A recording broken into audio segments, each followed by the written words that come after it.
If you don't know who or what Hebereke is, I'm not at all shocked. Despite his being one of Sunsoft's mascot characters for a large chunk of the 90s, we here in the States got all of one game in the Hebereke series on the Wii Virtual Console in 2010. Europe, on the other hand, was not so deprived.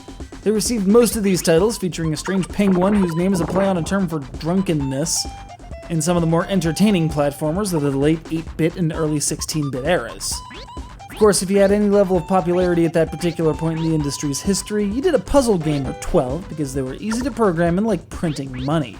Thus, the cast gather for HEBEREKE'S POPOITTO, which looks way too much like Puyo Puyo and plays way too much like Dr. Mario. Except for one slight problem: these jerks won't stop moving around.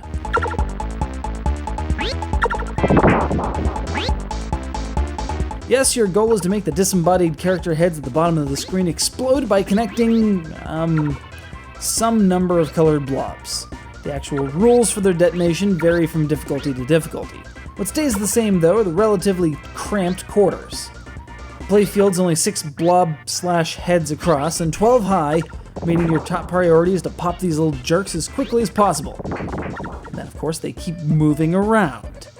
Yes, not content to just stick there to the side of a specimen jar, these things move from side to side and up and down, potentially screwing over that play you just wanted to make, or that gap you saw, wanted to capitalize on, brought the piece down through a slalom of other blobs. Oh wait, something's now in your way.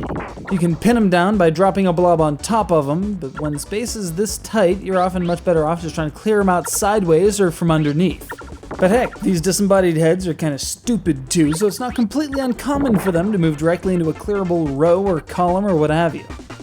Unfortunately, the game only checks for formations to clear immediately after a piece lands, so just noticing that there's a chance for explosion is often enough to make you hurry up and drop a piece right where you didn't want to, you dope.